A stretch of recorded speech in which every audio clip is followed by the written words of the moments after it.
Tému je hrozný.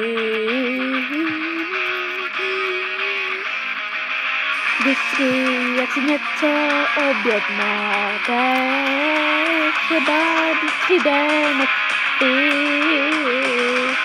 a přijdou vám fejkové věci. Můj kamarád si objednal figurínu takovou bruskou, ale najednou mi přišla taková malá. Když si něco objednáte, tak je to hrozný. Je to nejhorší aplikace. Něco hrozný tému, jako třeba něco takovýho.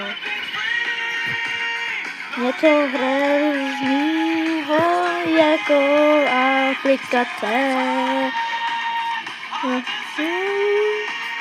Hrozná aplikace je jen z ní.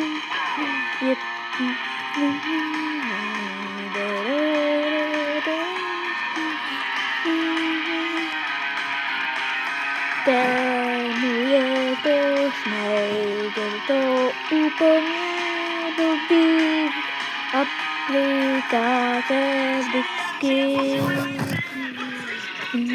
Všechno, můj brácha si objednal magnet a přišel takovej obrovský, ale najednou mu přišly taková malinká.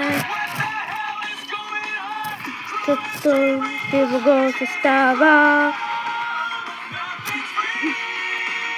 Kdo nesnáší tému, tak kdo nesnáší tému,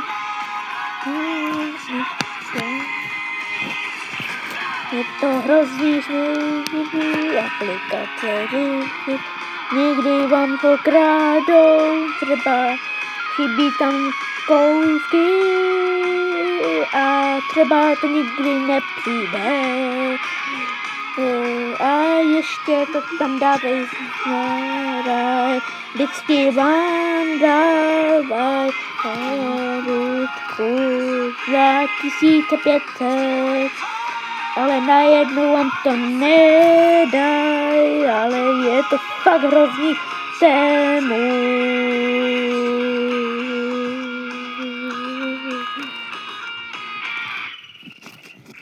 Tak pokud nesnášíte tému, dejte like a odběr. Naschle.